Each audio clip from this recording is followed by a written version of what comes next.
बिस्मिल्लाहिर्रहमानिर्रहीम। अस्सलाम वालेकुम नाज़रीन, आप यूट्यूब चैनल देख रहे हैं। मैं इमरान खान हूँ। जैसे कि मैंने पिछले व्लॉग में आपको बताया था कि मैं ट्रैवल कर रहा हूँ, तो आपको ज़रा थोड़ा सा ये स्टूडियो वाला माहौल नहीं है, लेकिन खबरें मेरे पास सारी हैं और ये बहुत सारी खबरें हैं इस वक्त और बड़ी डिटेल के साथ खबरें आई हैं।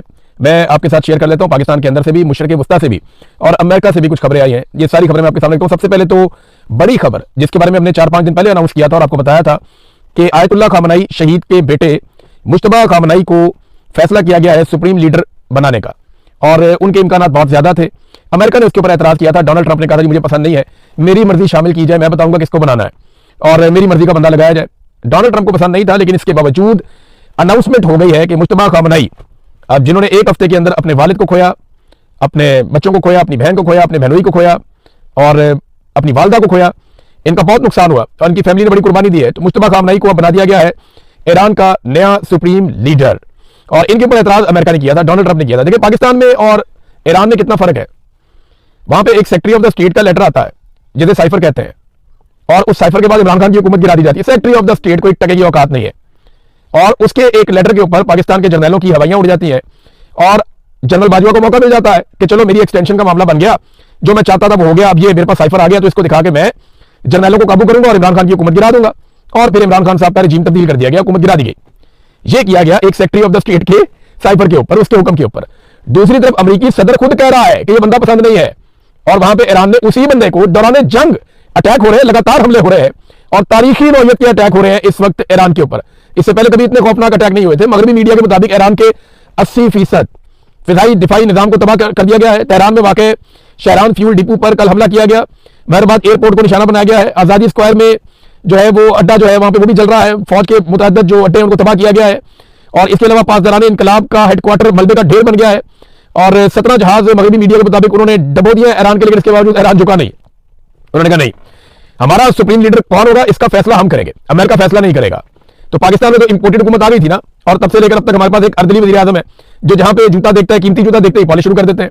जूता अच्छा और कीमती होना चाहिए या किसी बड़े ताकतवर आदमी के पांव में होना चाहिए, वहीं पे पॉलिश शुरू। और इंटरनेशनली शहबाज शरीफ साहब को शू शाइन बॉय का खिताब दिया जाता है और एक दफा नहीं बार-बार दिया जाता है। बहरहाल ईरान की अवाम ने खुशाइन करार दिया है और उन्होंने पूरी सपोर्ट दी है। बहुत सारे ऐसे ममालिक जो ईरान के हमायती हैं उन्होंने भी मुश्तबा खामनई के मामले में पॉजिटिव रिस्पॉन्स किया है। अमेरिका को यह बिल्कुल पसंद नहीं आया। नाज़रीन, अब तेल की कीमतों पे आ जाए। आलमी मंडी में $100 से क्रॉस कर गई हैं। जब मैं वीडियो रिकॉर्ड कर रहा हूं तो इस वक्त $104 फी बैरल आलमी मंडी में तेल की कीमत है। अब अमेरिकी सदर डोनाल्ड ट्रंप कहते हैं कि ये वापस कम हो जाएगी, ये तो हम थोड़ी देर में मार कुटाई करेंगे ईरान की, हम उनके एटमी असासे खत्म कर देंगे और चीजों को खोल देंगे और सारा कुछ नॉर्मल कर देंगे, आबनाए हुर्मुज़ को भी हम खोल देंगे। मामला यह है कि आबनाए हुर्मुज़ में अमेरिकन अपने शिप ही ले जाए कम से कम। वो दुनिया के मालिक को कहते हैं कि अपने शिप वहां से गुजार लो, कंपनियों को कहते हैं कि अपने शिप वहां से गुजार लो, जबकि अपने शिप जिनके ऊपर हथियार लगे हुए हैं उनको आबनाए हुर्मुज़ से दूर ले जाते हैं। रीजन क्या है? अमेरिकन अच्छी तरह समझते हैं कि यहां पे खतरा है और ईरान सचमुच मारेगा। लिहाजा डोनाल्ड ट्रंप को लगता तो है कि वो ये बंदिश खोल देंगे, लेकिन ईरान ये कह रहा है कि हम इस लड़ाई को लंबा लेकर जाएंगे। बल्कि ईरान के अंदर से उनकी हुकूमत ने कहा कि हम इस लड़ाई को वहां तक ले जाएंगे जहां तक डोनाल्ड ट्रंप का मिड टर्म इलेक्शन आ जाएगा और मिड टर्म इलेक्शन में डोनाल्ड ट्रंप इबरत का निशान बन जाएगा। हम इस लड़ाई को वहां तक ले जाएंगे। तो डोनाल्ड ट्रंप ने कहा कि तेल सस्ता वापस हो जाएगा और वो लोग बेवकूफ हैं जो ऐसा नहीं समझते। तो पता चल जाएगा, वक्त बताएगा बेवकूफ कौन है और नेतन्याहू की बातों में कौन आ गया। अमेरिका ने एक बड़ा हुक्म जारी किया है सऊदी अरब के हवाले से और याद रखिएगा ये बहुत बड़ी डेवलपमेंट है, छोटी बात नहीं है। अमेरिका ने कहा कि सऊदी अरब से तमाम अमेरिकी सफीर या सफारती अमला जितना भी है वो सारा निकल जाए फौरन। इसका मतलब आप समझते हैं, ये आखिरी ऑप्शन होता है कि अब बड़ी जंग शुरू होने लगी है, सफीरों को भी निकालो यहां से। नॉर्मली वो क्या करते हैं, अपने शहरियों को कहते हैं आप निकल जाएं। नॉर्मली वो क्या करते हैं, अपने खास लोगों को कहते हैं आप निकल जाएं और जो सफारती अमला वो मौजूद रहता है। लेकिन अमेरिका ने सऊदी अरब के अंदर अपने सफारती अमले को भी कह दिया निकल जाओ। ऐसा लगता है कि उनके दिमाग में कुछ बड़ा खेल चल रहा है, कुछ बड़ा वहां होने जा रहा है। देखिए अब अमेरिका चाहता क्या है, इसके ऊपर मैं आपको यहां पे एक स्टेटमेंट निकाल के देता हूं और ये बाकायदा अमेरिकन कह रहे हैं, अपने मुंह से कह रहे हैं कि अरबों को इस लड़ाई में शामिल होना चाहिए। अमेरिका अकेला ईरान से नहीं लड़ सकता, ये अमेरिकी हुक्मरान कह रहे हैं। और यहां पे जो स्टेटमेंट है मेरे पास, ये स्टेटमेंट सेनेटर लिंडसे ग्राहम ने दिया है जो डोनाल्ड ट्रंप के बहुत करीबी साथी हैं। वो ये कहते हैं कि अमेरिका अकेला ईरान से नहीं लड़ सकता, अमेरिकी इत्तेहादी अरब मुल्कों को भी लड़ना पड़ेगा। मैं अरब दोस्तों को कहता हूं कि अमेरिका ने ईरान को मारा है और ईरान ने अरब मुल्कों को मारा है। क्या अरब मुल्कों ने भी ईरान को मारा है? नहीं। तो अब यह काम करना होगा, वरना अमेरिकी इत्तेहादी मुआहदे आपको नहीं मिलेंगे। अब अमेरिका यह चाहता है कि अरब ममालिक इस लड़ाई में उतरे। अरब मुल्कों ने आखिरी लड़ाई कब लड़ी थी आपको याद है? 1967 में इन्होंने आखिरी लड़ाई लड़ी थी अकेले इसराइल से और उस लड़ाई में इसराइल ये क्लेम करता है कि वो जंग जीत गया था, बड़ी बहादुरी से उन्होंने लड़ी थी। देखिए ना, इसराइल जीत गया था ना, तभी तो आज तक फलस्तीन आजाद नहीं हो सका। अगर तो अरब लड़ाई जीत जाते तो आज फलस्तीन एक रियासत होता। फलस्तीन एक अलग मुल्क होता। तो अरब ममालिक इकट्ठे भी इसराइल से उस वक्त नहीं जीत सके थे, तो उनकी जंगी काबिलियत का तो आपको अंदाजा है। अब जब ये अरब खुद नहीं लड़ेंगे तो लड़ाएंगे किसको? ये पाकिस्तान को लड़ाएंगे। पाकिस्तान की फौज जो है वो एक प्रोफेशनल लड़ाका फौज है और उसको लड़ाने के लिए मुंह में पानी आ जाता है जिसको भी लड़ाई लड़नी होती है। और पाकिस्तान के फील्ड मार्शल को तलब भी किया गया था कि जनाब इधर आए, हाजिरी दें, आपको बहुत पैसा दिया हुआ है, आपके पास बड़े वसाइल हैं। एक फौज और भी बनाई गई थी, इस्लामिक फोर्स, जिसके 54 इस्लामी मुल्क, 52 इस्लामी मुल्क थे, उनकी एक बहुत बड़ी फोर्स बनाई गई थी, इस्लामी फोर्स थी। उसने फलस्तीनियों को तो कभी आज़ाद करवाया नहीं, उसने कश्मीरियों को भी कभी आज़ाद नहीं करवाया, उसने लेबनान के ऊपर और गजा के ऊपर बमबारी को कभी नहीं रुकवाया। लेकिन वो फोर्स अब किधर है? राहील शरीफ साहब उसके हेड बनाए गए थे, फोर्स किधर है? कहाँ है वो सारे फौजी? और अब पाकिस्तान के बारे में ये दावे किए जा रहे हैं कि खबरें आ रही हैं, अभी इसमें कंफर्मेशन नहीं है कि पाकिस्तान 1 लाख ट्रूप्स भिजवा सकता है अरब ममालिक की हिफाजत के लिए, खास तौर पे सऊदी अरब की हिफाजत के लिए। तो ये एक बहुत बड़ा सौदा होगा सऊदी अरब और पाकिस्तान के बीच में, क्योंकि ये कहा गया कि सऊदी अरब पर हमला, पाकिस्तान पर हमला। लेकिन सवाल यह है कि क्या पाकिस्तान पर हमला भी सऊदी अरब पर हमला समझा जाएगा?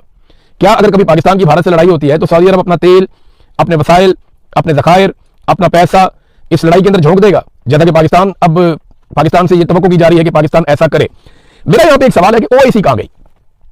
देखिए ना, वो एक तंजीम थी जो मुसलमानों को जहां पे भी दुनिया में तकलीफ होती है तो वो आ जाती थी तंजीम और आकर बैठती थी, कहते थे हम बात करेंगे कश्मीरियों के मामले पे ओआईसी, फलस्तीनियों के मामले पे ओआईसी।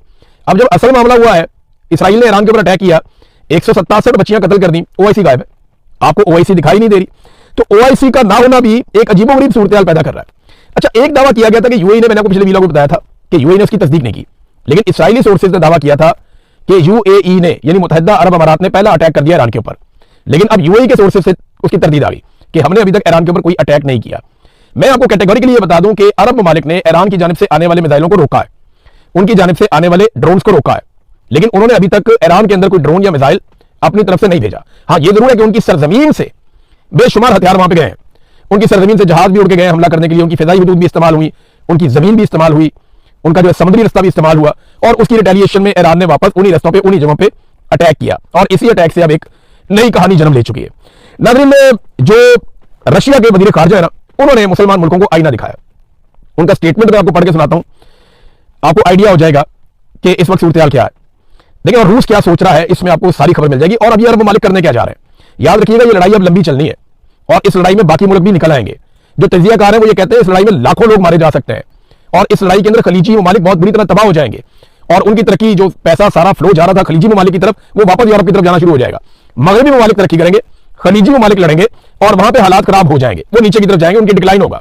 अब इसमें जो रूसी वजीर खारजा सरगई लावरूफ का जो स्टेटमेंट है वो ये कहते हैं कि बहुत सारी अरब बादशाहतें अवामी तौर पर कह चुकी हैं कि सूरत हाल को फौजी हल की तरफ नहीं धकेला जाना चाहिए, यानी मुज़ाकरात होने चाहिए और वो अपनी फिजाई हदूद इस्तेमाल करने की इजाजत नहीं देंगी। लेकिन जब सब कुछ शुरू हुआ तो अमेरिका और इसराइल को बार बार कॉल करने के बावजूद क्या आपने अमेरिका और इसराइल के इकदाम की मजम्मत की? यानी आपने कहा कि आपकी फिजाई हदूद इस्तेमाल नहीं होंगी और नहीं इस्तेमाल आप करने देंगे, लेकिन जब आपकी फिजाई हदूद को अमेरिका ने और इसराइल ने इस्तेमाल किया तो क्या आपने एक मरतबा भी इसराइल की और अमेरिका की मजम्मत की? ये रशिया ने सवाल उठाया। दूसरा, उन्होंने कहा कि क्या आपने स्कूल पर बमबारी करके 170 मासूम बच्चियों को शहीद करने की मजम्मत की? किसी अरब मुल्क ने इसके ऊपर क्या कोई बात की खुलकर? उन्होंने कहा कि मुझे मालूम हो गया है कि आपके ममालिक सिक्योरिटी काउंसिल में, अक़वाम मुत्तहिदा की सिक्योरिटी काउंसिल आपको पता है, वहां पे एक करारदाद पेश करने का इरादा रखते हैं जिसमें बिल्कुल वही जबान होगी जो आपने अभी इस्तेमाल की है, यानी ईरान की जारहियत की मजम्मत आप करेंगे, लेकिन अमेरिका और इसराइल के इकदाम का एक लफ्ज भी नहीं होगा। यह है वो मामला। वो कहते हैं अमेरिका और इसराइल की मजम्मत क्यों नहीं करते? वो आपकी फिजाई हदूद जबरदस्ती इस्तेमाल कर रहे हैं, आपकी समुद्री हदूद जबरदस्ती इस्तेमाल कर रहे हैं, आपके इलाकों से बम मार रहे हैं ईरान को, आप उसकी मजम्मत नहीं कर रहे। उन्होंने वहां पे कत्लेआम कर दिया ईरान के अंदर, बंदे ज्यादा तो ईरान के अंदर शहीद हो गए, यानी 1,500 बंदा शहादत के करीब पहुंच गया नंबर। वहां पे रिफाइनरियों को आग लग गई है। जो तबाही इस वक्त मिडिल ईस्ट में हुई या इसराइल में हुई, वो 10वां हिस्सा भी नहीं है जो तबाही अमेरिका ने और इसराइल ने ईरान के अंदर फैला दी है, 10वां हिस्सा भी नहीं है। उन्होंने बहुत तबाही फैलाई है। तो ईरान की पसली है कि वो सब्र से ना सिर्फ मार खा रहा है बल्कि वो लगातार रिटेलिएशन भी कर रहा है और ईरान ने वो बंदोबस्त कर लिया है कि रास्ते की सारी रुकावटें उन्होंने अब दूर कर ली है। अब जब ईरान मारेगा तो ज्यादा नुकसान करने की पोजीशन में होगा, क्योंकि ईरान ने बहुत सारे रेडार तबाह कर दिए हैं। गुज़िश्ता 24 घंटों में ईरान के दावे के मुताबिक उन्होंने खित्ते में अमेरिका के 4 मजीद रेडार तबाह कर दिए हैं और ये third anti missile defence system के जो है वो रेडार थे। और देखिए, जब आप रेडार को हटा देते हैं तो फिर जो आपका एयर डिफेंस सिस्टम है वो कमजोर पड़ जाता है, वो डायरेक्शनलेस हो जाता है, उसको पता नहीं चलता कि अब क्या करना है। यहां पे एक मिसाइल उड़ता है बहरीन से, उसकी वीडियो है बाकायदा, और बहरीन से ही उड़ता है और बहरीन में गिर जाता है करीबी शहरी इलाके में। अब ये मिसाइल यहां से उड़ के यहीं पे गिर रहा है, इसका मतलब वो डायरेक्शनलेस मिसाइल है और वो अपने निशाने की तरफ नहीं गया। रीजन क्या है कि इससे जुड़े हुए जो टेक्निकल सारे इक्विपमेंट है वो ईरान ने बहुत हद तक तबाह किया है। तो ईरान वो टारगेट अचीव कर सकता है इसराइल के अंदर भी, खलीजी ममालिक के अंदर भी। अमेरिकी अड्डों को तो उन्होंने बहुत बुरी तरह तबाह किया है। तो रूसी वज़ीर ख़ारजा ने कहा कि आप अब मजम्मत करने जा रहे हैं ईरान की सलामती काउंसिल में लेकिन अमेरिका और इसराइल के इकदाम का एक लफ्ज भी आपका नहीं होगा। हम एक मुतहदा महाज की अपील करते हैं जिसका मकसद इस जंग का खात्मा हो। सिर्फ यह कहना कि ईरान को मौसर जवाब देने का हक नहीं है, इसका मतलब यह है कि आप अमेरिका और इसराइल को हौसला दे रहे हैं, उनकी हौसला अफजाई कर रहे हैं, और यह मंतक के दलील के खिलाफ है। बड़े लंबे अरसे से ये वज़ीर खारजा है और इनका स्टेटमेंट जो है वो सबके लिए सोचने की बात है कि वो मुसलमान मुल्क भी नहीं है, लेकिन उन्होंने जो स्टेटमेंट दिया वो और तरह का है और वो सूरत को भांप गए हैं कि होने क्या जा रहा है। देखिए ना, अमेरिका ने जब ये लड़ाई शुरू की तो अमेरिका ये कहता था हम तो ईरानी अवाम के लिए लड़ रहे हैं, ईरानी अवाम को आज़ादी दिलाएंगे, और अब ईरान में पूरी तरह तबाही हो रही है और ईरानी अवाम का कत्लेआम हो रहा है। ये लड़ाई किसी और नुक्ते से शुरू होकर किसी और नुक्ते पे पहुंच गई है।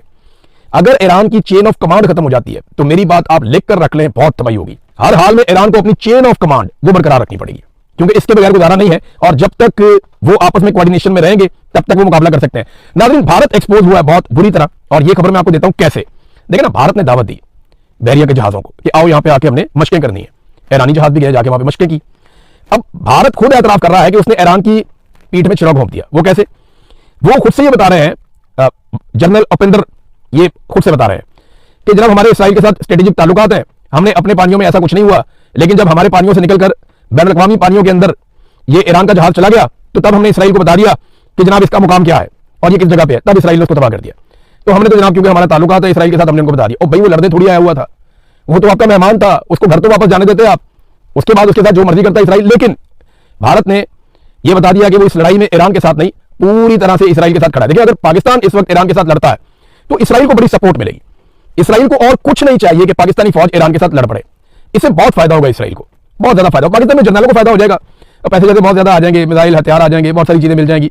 जैसे अफगान जंग में हमने बहुत पैसा कमा लिया था, यहां पर भी जर्नैल इस दफा फिर बहुत पैसा बना लेंगे, ब्यूरोक्रेसी बहुत पैसा बना लेगी, कुछ सियासतदान बहुत पैसा बना लेंगे। ये होगा जैसे माजी में होता रहा, लेकिन इसका सबसे ज्यादा फायदा इसराइल को होगा।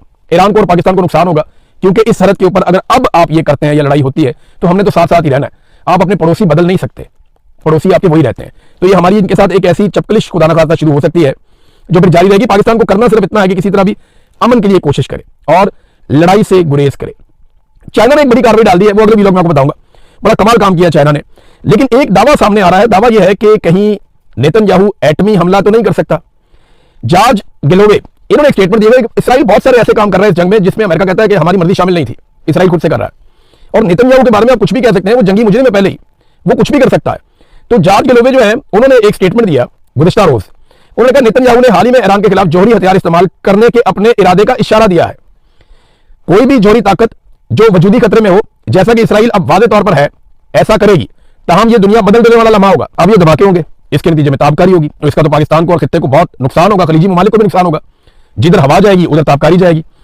तो मामला अब यह है कि अगर ये एटमी धमाका हो जाता है खुदा ना खास्ता, या मामला वहां तक चला जाता है, तो ईरान के अगर कुछ दो शहरों पे, अभी नजम सिटी भी ये कह रहे थे और ये डिस्कशन हो रही है कि दो गैर मकबूल शहर ईरान के, वहां पे एटमी धमाके किए जा सकते हैं, डराने के लिए, धमकाने के लिए, और उसके बाद एक फतह का ऐलान किया जा सकता है। तो ये बड़ी अलार्मिंग सिचुएशन पैदा हो जाएगी, बहुत खौफनाक सिचुएशन बन जाएगी। इससे फिर दुनिया का निकलना मुश्किल हो जाएगा। ये दुनिया को एक आलमी जंग की तरफ खुदा ना खास्ता लेकर जा रहे हैं। अच्छा, पाकिस्तान का मीडिया बड़ा इंटरेस्टिंग काम कर रहा है, अजीबोगरीब भी। पाकिस्तान का मीडिया नेतन्याहू के स्टेटमेंट दिखा रहा है, इमरान खान के नहीं दिखा पाता, नेतन्याहू के स्टेटमेंट दिखा रहा है और इसको नॉर्मलाइज किया जा रहा है। जनरल बाजवा सहाफियों को एक दौर में बुलाकर कहा करते थे कि आप इसराइल के बारे में डिस्कशन करें अपने टीवी चैनल के ऊपर, आप उनके स्टेटमेंट्स को दिखाया करें, आप उनके बारे में बात किया करें, आप ये डिस्कशन खोलें कि पाकिस्तान को इसराइल को तस्लीम करना चाहिए या नहीं करना चाहिए। ये बार बार जनरल बाजवा कहता था। अब ऐसा लगता है कि एस्टेब्लिशमेंट की ये ख्वाहिश पूरी हो रही है और इस चीज को काफी हद तक नॉर्मलाइज कर दिया गया है कि चलें, नेतन्याहू के स्टेटमेंट पाकिस्तान के टीवी चैनल पे चल रहे हैं, तस्वीर भी चल रही है, लेकिन अगर नहीं चल रहा तो इमरान खान का फोटो और इमरान खान साहब का बयान वो नहीं चल रहा। हाँ, इमरान खान के बारे में एक और कार्रवाई जरूर डाली गई है। एक आर्टिफिशियल इंटेलिजेंस से एक वीडियो बनाई गई इमरान खान साहब की, उसकी ऑडियो भी जाली है, वीडियो भी जाली है, और आगे से कुछ वीडियो का हिस्सा जो है वो असली भी है।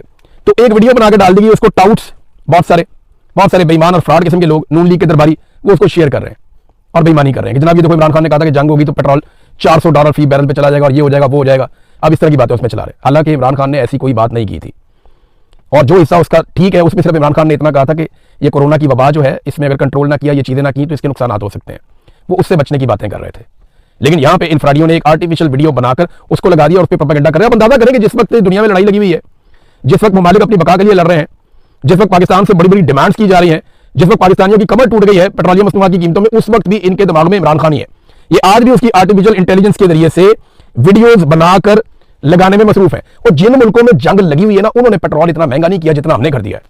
और जो लड़ रहे हैं, जिनकी जंग लगी हुई है, जिनके फौजी मारे जा रहे हैं और जिनके लोग शहीद हो रहे हैं, कत्ल हो रहे हैं, जांबाग हो रहे हैं, और जिनके मुल्कों में बम गिर रहे हैं, जिनकी रिफाइनरियां सड़ गई हैं, जिनका इंफ्रास्ट्रक्चर तबाह हो गया, उन्होंने पेट्रोल की कीमतें इतनी नहीं बढ़ाई जितनी हमने बढ़ा ली। यही उनसे 4-4, 5-5 गुना ज्यादा हमने कीमतें बढ़ा ली पेट्रोल की। ये पाकिस्तान की हुकूमत तो लगता है जेब कतरी है। ये तो दाव में बैठे हुए थे कि जैसे ही रश ज्यादा होगा हम जेब काट लेंगे अवाम की, या जैसे भी माहौल बनेगा हमने फौरन अवाम की जेब में डाका डालना है। ये डकैती मार के आए थे हुकूमत में और अभी तक डकैतियां ही मार रहे हैं और अपनी रविश से बाज नहीं आ रहे। नाज़रीन, तल अवीव में बहुत बड़ा ब्रेकडाउन हो गया बिजली का, और शायद किसी ग्रिड के ऊपर अटैक हुआ। उसके बाद ये पहली दफा हमने देखा है, वरना इसराइल के अंदर ऐसे बिजली बंद नहीं होती, लेकिन ब्रेकडाउन हो गया और लगातार ईरान अटैक कर रहा है। इसराइल में पहली मरतबा इतनी तबाही हुई है जिसका कोई तसव्वुर भी नहीं कर सकता था। एक और खबर नाज़रीन, ये पाकिस्तान के अंदर से है, मैं खबर आपको जरूर देना चाहता हूं ताकि आपको पता चले कि ये मौजूदा रजीम ने कैसे कैसे नमूने और बेशरम मुनाफिक इकट्ठे किए हुए हैं। ये देखिए, आप कार्रवाई चेक करें। आप यहाँ पे, चलो मैं आपको एक बंदे के बारे में बताता हूँ। ये है शाहिद अफरीदी। ये जनाब पाकिस्तान के कौमी हीरो हैं, क्रिकेट खेलते रहे पाकिस्तान की तरफ से, और जितनी देर क्रिकेट खेलते रहे दिल्ली धड़कता रहा पूरी कौम का कि पता नहीं अब अगली बॉल पे क्या होगा। तो इसमें जनाब इनका एक क्लिप बड़ा वायरल हुआ। उसमें इन्होंने हामिद मीर के भाई को मुखातिब करते हुए कहा, ये कौन है आमिर मीर, ये कौन है बंदा, इसका काम क्या है, इसकी हैसियत क्या है, ये क्यों कर रहा है प्रेस कॉन्फ्रेंस, ये क्यों बता रहा है चीजें पीसीबी के अंदर। तो उस बंदे की मंजी ठोक दी शाहिद अफरीदी ने टीवी के ऊपर बैठ के।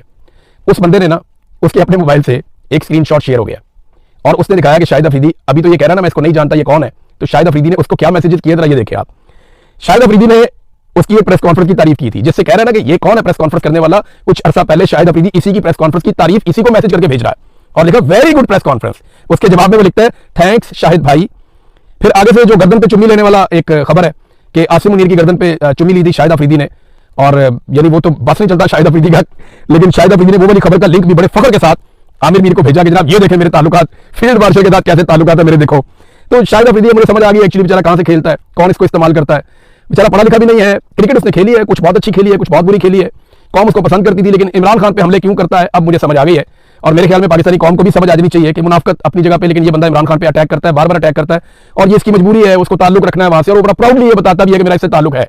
और बंदे की कोई जुबान भी नहीं है, एक दिन उस बंदे की तारीफ कर रहा है, खुद उसको मैसेज करके अरे कह रहा है ये कौन है बंदा, इसकी क्या हैसियत है, कौन है, किस कैपेसिटी में कर रहा है। तो इसका कोई सच के साथ हक के साथ लेना देना नहीं है, फ्रडिया किस्म का बंदा है मेरे ख्याल में। इस मामले से तो यही लगता है, मेरी ये राय है, गलत भी हो सकती है, लेकिन ये मामले को देख के तो मुझे ऐसा लगता है कि जनाब यार खुद ही आप कर रहे हैं, खुद ही आप। और वो बाकायदा शेयर हो गया, और मैंने ये तारिक मदीन साहब के और बहुत सारे और जर्नलिस्ट ने उसको शेयर किया, और शेयर करके उन्हें खबर दी। उनकी खबर की बुनियाद के ऊपर मैं ये खबर दे रहा हूँ, उसके ऊपर ये तबसरा कर रहा हूँ कि जनाब ये कोई करैक्टर नहीं शो किया। इमरान खान का कितना बड़ा करैक्टर है, उसको गिराने के लिए ऐसे बोने और इस तरह के लेफंटर जो है ना वो मार्केट में उतारे गए। नाज़रीन, बाकी खबरें जो है वो मैं आपको नेक्स्ट वीलॉग में बताऊंगा। अब तक के लिए इतना ही, अपना ख्याल रखिएगा, अपने चैनल का भी। अल्लाह हाफ़िज़।